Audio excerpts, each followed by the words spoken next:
편안하게 고서의 지혜를 전하는 방송 하루입니다. 오늘 소개해드리는 책은 플로렌스 스코벨 쉰의 직관으로 향하는 마법의 길입니다. 이 책은 그녀의 생전에 출판되지 않았던 작품인데요. 그녀가 세상을 떠난 지 약 70년이 흐른 뒤 타자기로 작성된 원고가 우연히 발견되며 루이스 헤이에게 전달됩니다. 이후 그 원고는 루이스 헤이에 의해 세상에 소개된 아주 특별한 책이 되었습니다. 우리 구독자 여러분과 플로렌스 스코벨 쉰을 사랑하시는 분들에게 또 하나의 마법 같은 만남이 되기를 바라며 낭독을 시작하겠습니다. 편안한 마음으로 들어주시면 감사하겠습니다. 직관에 대한 마법의 믿음. 기도는 신에게 전화를 거는 것이고 직관은 신이 당신에게 전화를 거는 것이다. 진정한 기도란 준비를 뜻하며 우주의 공급에 어떤 선한 것을 요청했다면 이미 받은 사람처럼 곧바로 행동하는 것이다. 기대하는 태도로 즉시 움직여라. 그것이 살아있는 믿음이며 잠재의식에 곧 이루어진다는 기대를 분명히 새긴다. 직관을 기르는 한 가지 방법은 잠들기 전에 이렇게 말하는 것이다. 아침이 되면 무엇을 해야 할지 분명히 알게 된다. 이성적으로 따지기 전에 아이디어가 번개처럼 떠오를 것이다. 직관은 초의식에서 오며 그 초의식이 곧 당신 안의 신이다. 잠재의식은 방향 없는 힘일 뿐이다. 당신이 깊이 느끼거나 감정을 실어 말한 것은 모두 잠재의식에 각인되어 가장 미세한 부분까지 그대로 실행된다.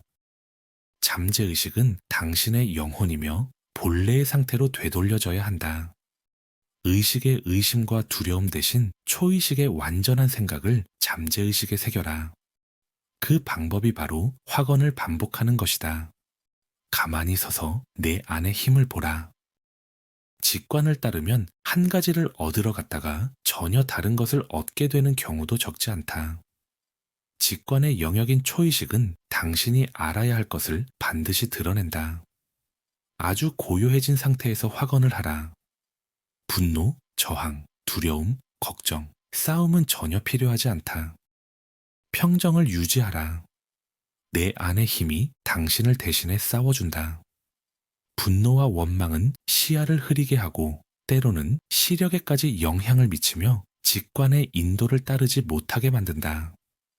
예를 들어 길에서 친구를 만났을 때 날씨가 좋다는 말을 건넸다고 하자. 그러자 상대는 당신이 피곤해 보인다는 반응을 보인다. 이때 감정을 실어 자신의 컨디션은 아주 좋다고 부인하는 순간 이미 첫 번째 잘못된 선택이 이루어진다. 그 흐름 속에서 상대는 자연스럽게 외모에서 어색해 보이는 요소를 지적하게 된다. 원망에 가득 찬 채 집으로 돌아와 거울을 들여다보는 순간 목 뒤에 통증이 느껴지기 시작한다. 마음의 태도가 그 부위의 에너지 흐름을 막은 것이다. 이제 감기에 걸리거나 더 나쁜 상태로 이어질 준비가 된 셈이다. 즉시 용서의 법칙을 불러라. 친구에게 사랑과 선의를 보내며 이렇게 말하라. 신이시여, 다시 한번 기회를 주세요. 이번에는 다투지 않겠습니다. 저항하지 않고 사랑하며 친절하겠습니다. 그러면 에너지 흐름과 그로 인한 문제들은 사라진다. 다음에 그 친구를 만났을 때 당신은 진정한 선의로 가득 차 있고 그가 당신의 외모를 어떻게 보든 전혀 개의치 않게 된다. 그저 오늘이 참 좋은 날이라고 느끼고 있을 뿐이다. 그러면 그는 당신을 바라보며 오늘따라 유난히 좋아 보인다고 분위기가 달라졌다고 말하게 된다. 어떤 상황에 대해 감정적 반응이 남아 있다면 그것은 아직 끝나지 않은 상태다. 그런 경우 같은 경험은 형태만 바꾼 채 반복된다. 인생이라는 게임은 부메랑의 게임이다. 당신이 밖으로 내보낸 것은 반드시 다시 돌아온다. 예수는 남에게 대접받고 싶은 대로 남을 대하라고 말했다. 누군가를 해치면 결국 그 영향은 자신에게 돌아온다. 우리 모두는 보이지 않는 자기적 힘으로 서로 연결되어 있다. 말이나 생각으로 타인에게 보낸 것은 그대로 자신에게 되돌아온다. 정신적 차원에만 머무는 사람에게는 그 되돌림이 비교적 늦게 나타난다. 그러나 영적으로 성장할수록 그 반응은 훨씬 빠르게 돌아온다. 아는 것이 많아질수록 책임도 커진다. 그러므로 경험이라는 긴 길 위에서 배움을 대충 넘기지 말아야 한다. 적은 외부에 있는 것이 아니라 당신 안에 자리한 잠재의식적 믿음이다. 어떤 상황을 미워하고 원망하는 순간 그것을 스스로에게 묶어두는 셈이 된다. 사람은 두려워하거나 싫어하는 것을 결국 자기 삶으로 끌어당긴다. 누군가가 당신에게 부당한 일을 했을 때 분노와 원망 속에서 그를 용서하지 못하면 시간이 지나 또 다른 사람이 같은 일을 하게 된다. 그 이유는 부당함이라는 그림이 잠재의식에 새겨졌기 때문이다. 그 경험은 형태만 바꾼 채 반복된다. 이를 중화하는 방법은 하나뿐이다. 그 부당함에 전혀 흔들리지 않고 그 일에 관련된 모든 이에게 선의를 보내는 것이다. 이 법칙에 작용해 당신은 놀라게 될 것이다. 내 제자 중 한 사람은 이 확언을 사용해 사업의 혼란을 번영으로 바꾸었다. 당신 또한 모든 악을 선으로 바꿀 힘을 지니고 있다. 그러므로 말한다. 기도로 무엇이든 구할 때 이미 받았다고 믿어라. 그러면 그것은 당신의 것이 된다. 재정적으로 자신을 끌어올리는 법. 감사는 증가의 법칙이고 불평은 감소의 법칙이다. 돈에 대한 물질적 태도란 급여나 수입, 투자에 의존하는 것이며 이런 것들은 하룻밤 사이에도 줄어들 수 있다. 영적인 태도란 공급을 신에게 맡기는 것이다. 소유를 지키되 그것들이 모두 신의 표현임을 늘 자각하는 것이다. 한 문이 닫히면 즉시 다른 문이 열린다. 돈은 자유의 상징이며 신성한 계획의 일부다. 당신이 언제든 끌어다 쓸 수 있는 보이지 않는 공급이 존재한다. 그것이 바로 상상의 은행이다. 번영이나 다른 축복을 실현하고 싶다면 먼저 말을 선포하라. 다음과 같은 확언을 사용하라. 신은 나의 공급이며 크고 기쁜 재정적 놀라움이 지금 나에게 온다. 믿음은 반드시 행동으로 보여야 한다. 행함이 없는 믿음은 살아있지 않다. 새 가방이나 지갑을 사면서 이렇게 말하라. 이것은 우주가 보내는 돈을 담는 나의 마법의 지갑이다. 이 말은 풍요와 기대의 감각을 자연스럽게 불러일으킨다. 이제 새 만년필을 준비하며 이렇게 말하라. 이것은 나의 마법의 펜이다. 당신을 가난한 기분에 머물게 하는 낡은 옷은 과감히 나누어 주어라. 그것들은 당신의 에너지를 아래로 끌어내린다. 이것이 진정한 기도다. 기도란 준비를 의미하며 당신은 이미 보이지 않는 차원에서 받은 상태가 된다. 현실에서의 드러남은 사랑 속에서 자연스럽게 나타난다. 사물이 당신을 소유해서는 안 되며 당신이 사물을 소유해야 한다.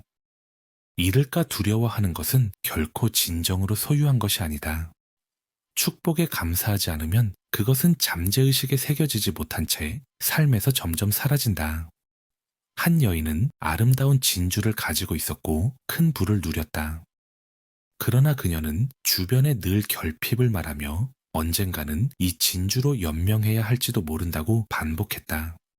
결국 그녀의 재산은 사라졌고 그 진주는 생계비를 위해 팔리고 말았다. 말과 생각은 하나의 방사 에너지다. 그것들은 결코 헛되이 돌아오지 않는다. 말로 인해 믿음이 되고 말로 인해 현실이 된다. 지금 당신이 가진 축복을 하나하나 세어보라. 그것이 바로 증가의 법칙이다. 가진 것에 감사하라. 그러면 더 감사할 것들이 자연스럽게 당신에게 끌려온다. 지금 가진 것과 보이지 않는 공급의 실현에 대해 끊임없이 감사하라. 다음 확언은 놀라운 결과를 가져왔다. 우주는 나의 공급이다. 나는 지금 안정적이고 지속적인 풍요의 흐름 안에 있다. 나의 공급에는 부족함이 없다. 믿음은 습관이 되어야 한다. 아무리 많은 돈을 가지고 있어도 스스로를 가난하다고 느끼는 순간 돈은 사라지기 시작한다. 삶에 들어오는 것은 결코 우연이 아니다. 당신은 생각의 질로 가난이나 번영을 늘 초대하고 있다. 지금이 바로 정해진 시간이다. 오늘은 나의 놀라운 행운의 날이다. 하루 종일 부정적인 생각을 잠재우는 진리의 문장을 조용히 반복하라. 돈이 나갈 때마다 흐름은 다시 나에게 돌아온다. 그 흐름은 기적과도 같이 큰 돈을 다시 나에게 돌려보낸다. 이 말은 돈을 함부로 쓰라는 뜻이 아니다. 두려움 없이 직관의 인도를 따라서 써야 할 때는 쓰고 주어야 할 때는 주라는 의미다. 우주의 믿음과 신뢰의 은행에 과감히 요구하는 것을 두려워하지 마라. 다만 당신이 편안하게 느낄 수 있는 범위 이상은 끌어당길 수 없다. 수백만이 자연스럽게 느껴질 때 수백만은 비로소 당신 곁에 머문다. 재정적 자유는 신이 인간에게 품은 생각이다. 신이 이전에 해낸 일은 나를 위해서도 할 수 있으며 그보다 더 큰 일도 가능하다. 이미 열린 문 앞에서 뒤돌아보지 마라. 과거의 고된 시간을 떠올리지 말고 새로운 날이 시작되었음에 감사하라. 이렇게 확언하라. 흐름은 완전히 바뀌었다. 우주는 이제 내 편이다. 직관으로 향하는 마법의 길. 내면의 눈으로 보는 것은 늦든 빠르든 결국 외부 세계에서 만나게 된다. 당신이 바라고 필요로 하는 것은 이미 당신의 길 위에 놓여 있다. 다만 그것을 현실로 드러내려면 자신의 선을 향해 완전히 깨어 있어야 한다. 영적인 빗자루로 결핍과 상실, 실패와 원망, 불화와 슬픔 같은 믿음을 모두 쓸어내야 한다. 이러한 부정적 생각이 마음의 집을 어지럽히는 동안 당신은 자신의 선에 대해 잠들어 있다. 누군가를 원망하는 순간 그 사람에게 당신을 해칠 힘을 내어주는 셈이 된다. 스스로를 실패자라고 느끼는 순간 이미 눈앞에 와 있던 찬란한 성공의 기회를 놓치게 된다. 이 모든 상태는 아직 반대의 꿈에서 깨어나지 못했기 때문이다. 깨어나는 순간 전혀 새로운 세계가 열린다. 건강과 풍요, 행복이 가득하고 마음속 모든 소망이 자연스럽게 이루어지는 세계다. 이 모든 것은 당신의 말에서 시작된다. 말은 곧 마법의 지팡이다. 가장 깊은 절망 속에 있을 때야말로 그 지팡이를 들어 올려야 할 때다. 모든 실패 위에 성공이라는 이름을 붙여라. 3차원의 세계가 4차원의 세계를 가로막게 두지 마라. 3차원은 불리한 겉모습의 세계이며 대부분의 사람이 그 안개 속에서 살아간다. 확언은 이 안개를 걷어내고 태양을 다시 드러낸다.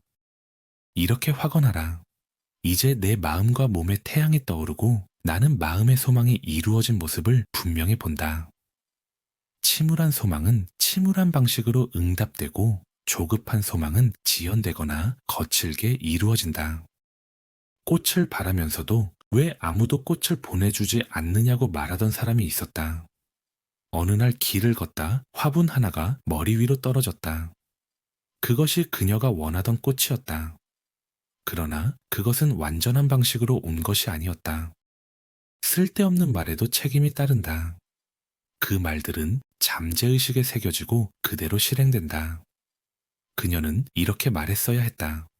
나는 우주로부터 은총 안에서 완전한 방식으로 꽃을 받는 것에 감사한다.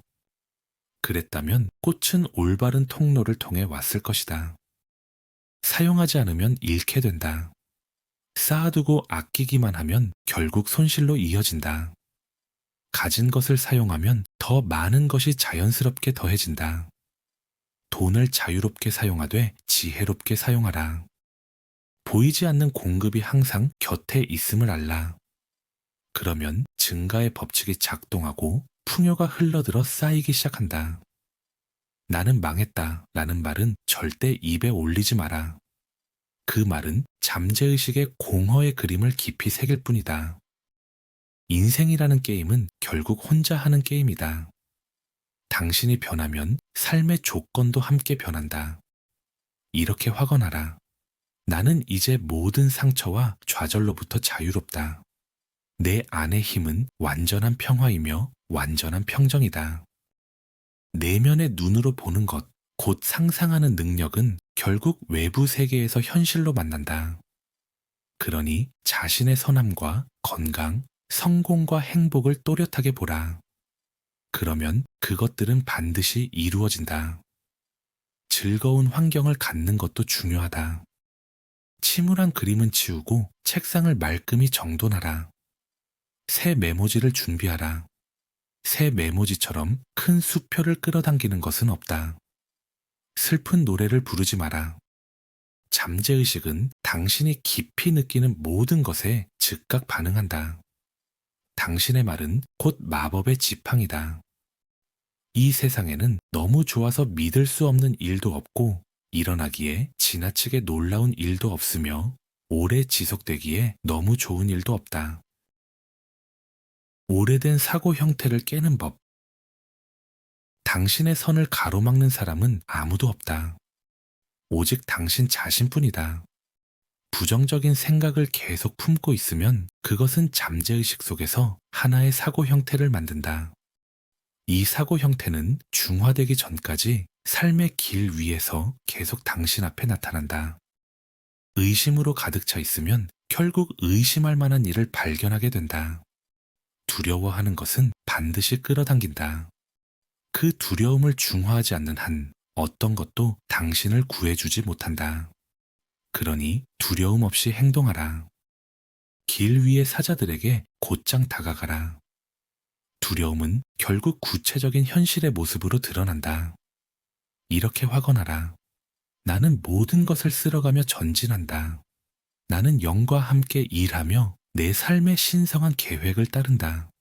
이제 모든 장애물은 제거되었고 신성한 행동이 시작된다. 이 확언은 매우 강력하다. 그 안에는 압도적인 힘의 감각이 담겨 있기 때문이다. 오래된 사고 형태는 녹아 사라지고 그 자리를 성공이라는 신성한 아이디어가 대신한다. 누군가를 불쌍한 사람이라고 부르지 마라. 그 순간 당신은 그 사람을 약화시키는데 힘을 보태는 셈이 된다. 인간의 의식만으로는 이런 부정적인 생각을 이겨낼 수 없다. 승리는 오직 내면의 신, 곧 초의식에 의해 이루어진다. 신데렐라 이야기에서 계모와 의붓자매들은 그녀의 의식 속에 형성된 사고 형태를 상징한다. 거의 모든 사람은 잠재의식 속에 잔인한 계모를 하나씩 지니고 있다. 그것은 보통 열등감이라는 이름으로 불린다. 요정 데모가 나타나 신데렐라에게 무도회에 갈 수 있으며 원하는 것을 가질 수 있다고 알려준다. 이 요정 데모가 바로 초의식, 곧 내면의 신이다. 그와 함께라면 모든 것은 가능하다. 신데렐라는 유리 구두를 잃고 마침내 왕자를 얻는다. 두려움은 당신을 노예로 만든다. 그러니 내 안의 힘을 불러 자유를 선언하라. 이렇게 확언하라. 지금 이 순간 모든 것은 가능하다. 나는 불가능해 보이던 것을 지금 성취한다. 여행을 떠나는 것 또한 종종 오래된 사고 형태를 깨뜨린다. 풍경과 환경이 바뀌기 때문이다. 사람들은 치유를 위해 먼 길을 떠나고 전혀 다른 사람이 되어 돌아오기도 한다. 자기 연민의 사고 형태는 가장 위험한 것 중 하나다. 스스로를 불쌍히 여길수록 상황은 더 나빠진다. 당신의 선을 가로막는 이는 언제나 당신 자신뿐이다. 의식에서 걱정의 지대를 벗어나라. 그러면 성공과 행복, 풍요는 눈 깜짝할 사이에 드러난다. 건강과 행복. 조화로운 사람은 병균과 같은 진동수에 머물지 않는다. 건강과 행복은 함께 가며 질병은 언제나 조화의 상실에서 비롯된다. 누군가가 당신을 화나게 하고 원망하게 만들며 짜증이나 슬픔에 빠뜨릴 수 있는 한 몸의 세포에서는 해로운 반응이 일어나 결국 어떤 형태의 질병으로 나타난다. 한 여인은 부당하게 큰 돈을 빼앗겼다. 나는 그 책임자를 용서하고 동요하지 말며 닫힌 문이 아닌 열린 다른 문을 통해 우주의 공급에서 그 돈을 받으라고 조언했다. 그러나 그녀는 그렇게 할 수 없다고 말했다. 그 결과 부정적인 생각에서 비롯된 연속된 질병의 시련이 시작되었다. 그녀는 늘 돈을 꽉 움켜쥐고 한 푼 한 푼을 세며 절약에만 매달려 있었다. 직관이 쓰거나 나누라고 알려줄 때조차 따르지 않았다. 저축은 좋은 생각이지만 그것만으로는 충분하지 않다. 사용의 법칙을 어기면 반작용이 따르고 돈을 순환시키지 않은 대가로 상실의 급류가 밀려온다. 직관을 거스르면 이런 상실은 더욱 잦아진다. 결핍과 상실은 건강에도 영향을 미친다. 재정적 걱정은 두통으로 나타나고 지속적인 비판과 흠잡기는 몸에 부담을 쌓아 질병을 부른다. 미움과 원망은 몸속에 독처럼 작용해 병을 만들어낸다. 절망에서 기쁨으로 갑자기 전환되면 몸에는 분명한 변화가 일어난다. 두려움과 절망은 우열과 질병을 만들고 기쁨은 올바른 순환을 회복시켜 건강을 되돌린다. 지금이 바로 정해진 때이며 오늘은 놀라운 번영의 날이다. 이 화건은 삶과 죽음, 삶의 흐름까지도 바꿀 힘을 지닌다. 삶과 죽음은 말의 힘에 달려 있으며 성공과 실패, 결핍과 풍요도 마찬가지다. 말과 생각은 결코 사라지지 않는 에너지이기 때문이다. 인간은 모든 것을 우주의 공급에서 끌어오는 법을 배워야 한다. 그러면 가난과 제한은 자연스럽게 사라진다.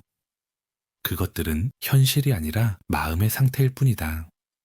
우리는 마음의 물질이라 불리는 거대한 에너지의 바다 속에서 살고 있으며 그것은 인간의 의식에 따라 형태를 취한다. 몸은 다시 빚어질 수 있다. 그 열쇠는 분명한 시야와 확언이다. 자신이 영의 눈부신 흰빛에 잠겨 신성한 계획이 아닌 모든 것이 녹아 사라지는 모습을 그려보라. 이 빛에 머무를수록 나이는 몸의 세포에 흔적을 남기지 않는다. 낙담하거나 슬퍼하지 말라. 기쁨은 곧 힘이다. 기쁨은 새로운 활력과 생기를 불러오고 걱정과 두려움은 몸의 세포를 소모시킨다. 많은 건강한 사람들이 돈을 잃은 뒤 신경쇠약에 빠지고 짧은 시간 안에 머리가 휘어졌다. 반면 영적 진리를 아는 사람들은 큰 재정적 손실 속에서도 상실의 겉모습에 흔들리지 않는다. 그리고 돈은 결국 되돌아왔다. 한 여인이 투자 사기를 당해 전 재산을 잃고 나를 찾아왔다. 변호사는 결코 되찾지 못할 것이라 말했다. 나는 그 사람을 축복하고 용서하되 풍요의 영역에서 그 돈을 요구하라고 했다. 한 문이 닫히면 다른 문이 열린다고 덧붙였고 자신을 불쌍히 여기지 말며 늘 부유한 감각을 유지하라고 조언했다. 그녀는 그대로 따랐다. 사람들은 그녀를 보고 100만 달러 사람처럼 보인다고 말했다. 몇 달 후 기적이 일어났고 돈은 되돌아왔다. 그녀는 성공과 번영의 진동을 유지했고 그것은 올 수밖에 없었다. 기운이 가라앉고 조화롭지 않은 사람은 감기에 걸리기 쉽다. 반대로 행복하고 두려움이 없는 사람은 병균에 쉽게 흔들리지 않는다. 추운 날씨에 얇은 옷을 입고 외출해도 자신이 아름답게 보인다는 느낌과 즐거운 시간을 기대하는 마음이 있으면 몸은 전혀 춥지 않다. 그러나 마음에 들지 않는 옷을 입고 기분까지 가라앉으면 돌아와 불편함을 느끼고 이내 감기 증상이 나타난다. 두려움과 원망은 시력에 영향을 주고 고집과 강한 개인적 의지는 청각에 부담을 준다. 지루함과 낙담, 무기력함이 느껴질 때는 스스로를 다시 끌어올려야 한다. 그것은 진동을 바꾸고 확언을 꾸준히 반복하는 일이다. 당신의 몸은 본래 영적인 몸이다. 모든 부정적인 생각이 지워질 때 당신은 빛의 몸에 둘러싸이게 되고 슬픔과 탄식은 사라진다. 낙담하거나 슬퍼하지 말라. 기쁨은 곧 힘이다. 오늘도 끝까지 함께해 주셔서 감사합니다. 여러분의 아름다운 여정을 진심으로 응원합니다. 감사합니다.